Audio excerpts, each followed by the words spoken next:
আসসালামু আলাইকুম, শুভ সকাল। সবাই কেমন আছেন? আশা করি আমার প্রিয় আপুরা অনেক অনেক ভালো আছেন। নতুন আরেকটি ভিডিও দিয়ে শুরু করলাম। তো আশা করি আজকের ভিডিওটি দেখবেন। প্লিজ স্কিপ না করে একটা লাইক দিয়ে পুরো ভিডিওটি দেখবেন। প্রথমে একটু অনুরোধ করে নিলাম। তো অনেকটাই সকাল, এখন সকাল 7টার মতো বাজে, আর একটু বাইরের ওয়েদারটা দেখাচ্ছিলাম। কারণ রাতের বেলা কিন্তু আজকেও বৃষ্টি হয়েছে, রাত 2টার পরে কিন্তু বৃষ্টিটা হয়েছিল। আর তারপর হচ্ছে এই যে ছেলের বাবা এখন চলে যাবে হচ্ছে আমার শ্বশুরবাড়িতে। আর আমার ছেলে কিন্তু তখনও ঘুমিয়ে আছে, তো ওর আব্বুকে হচ্ছে বিদায় দিয়ে আমিও চলে যাব ঘরে। আর ঘরে গিয়ে হচ্ছে আরও অনেকটা সময় ঘুমিয়েছিলাম। আর আমার প্রচণ্ড 2 দিন ধরে হচ্ছে মাথাটা যন্ত্রণা হচ্ছে, ঠিকমতো ঘুম না হওয়ার জন্য। তো শরীরটা হচ্ছে খারাপ হয়ে গিয়েছে, ঠিকমতো ঘুম হয় না, আর ঠিকমতো আমার খেতেও ইচ্ছে করে না। তো মানুষের তো কত ধরনের রোগ থাকে, আমার হয়েছে এরকম একটা রোগ। আর তারপর হচ্ছে কিছু খেতে ইচ্ছে করে না, ফ্রিজে কিন্তু ভাত তরকারি ভাজি ভর্তা অনেক কিছুই আছে, তো তারপরে হচ্ছে আমার তো একদমই খেতে ইচ্ছে করে না। তার জন্য হচ্ছে যে আমি ভাবলাম যে একটু খিচুড়ি রান্না করি, আর সব কিছু দিয়ে ভালো করে মেখে হয়তো বা একটু খেতে ভালো লাগবে। তো যেহেতু খাবারে খুব একটা রুচি নাই, তাই যেটা খেতে ইচ্ছে করে সেটাই হচ্ছে তৈরি করতেছি। তো দেখতে পাচ্ছেন এখানে আমি চাল ডাল মিশিয়ে নিয়েছি। তো একবার কম তো রান্না করা যায় না, আর খিচুড়ি একবার থেকে 2বার খেতেও ভালো লাগে না।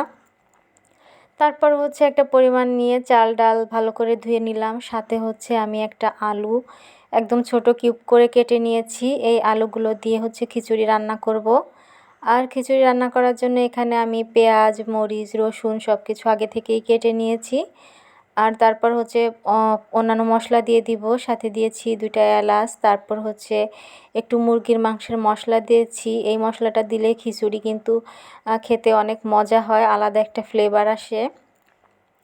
এরপর পরিমাণ মতো হলুদ লবণ, তারপর হচ্ছে গোটা জিরে দিয়েছি, আর পরিমাণ মতো তেল দিয়ে হাত দিয়ে খুব ভালো করে মেখে এখন পানি দিয়ে রাইস কুকারে হচ্ছে আমি এটা বসিয়ে রেখে দিব। আর রেখে দিলেই কিন্তু খুব সুন্দর করে খিচুড়িটা আমার রান্না হয়ে যাবে। তো খিচুড়ি তো অনেকে আছে ভুনা করে রান্না করে, অনেকে আছে আবার লেটকা খিচুড়ি, মানে একটু বেশি করে পানি দিয়ে পরবর্তীতে হচ্ছে বাগার ফোড়ন দেয়।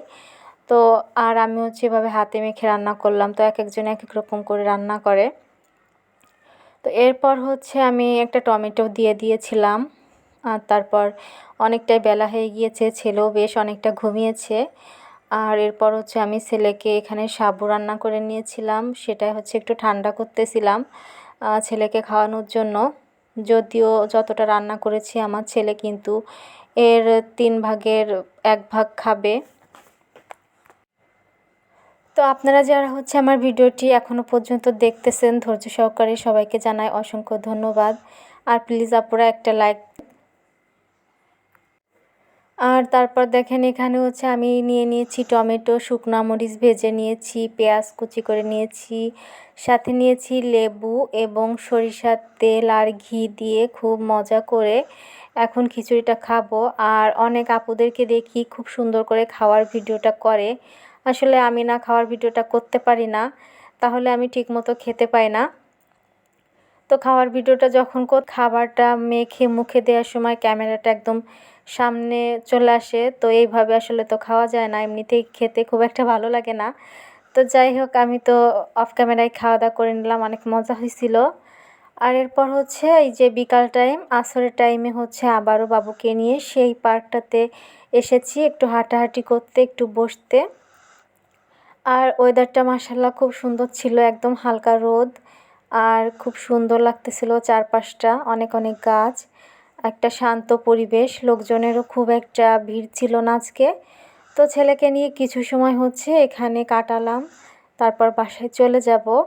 আর যেহেতু ওর আব্বু বাসায় নেই, তাই খুব একটা তেমন কোনো চাপও নেই।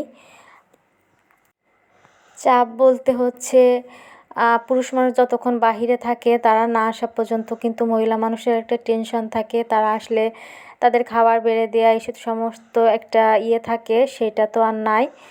তো ইচ্ছা মতোই হচ্ছে যখন তখন যেরকম খুশি থাকা যাবে, ঘরটা একটু এলোমেলো থাকলেও কোনো সমস্যা নাই, নিজের ইচ্ছে মতো পরে গুছিয়েও নেওয়া যাবে।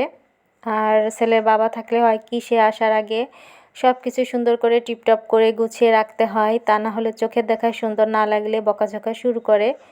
আর ছোট বাচ্চাদের ঘর সবাই তো বুঝতেই পারেন যে কতবার গোছানো যায় আর কতবার তারা এলোমেলো করে। তো এই আর কি।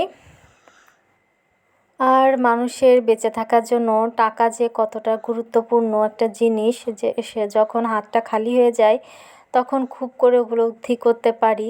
আর আমরা মেয়েরা চাইলেও কিন্তু সব মেয়েরা ইনকাম করতে পারি না, আমাদের কিন্তু সেই পুরুষদের উপর নির্ভর করেই থাকতে হয়। আমরা চেষ্টা করি, বাট আমাদের পক্ষে অনেকের পক্ষে কিন্তু সম্ভব হয় না।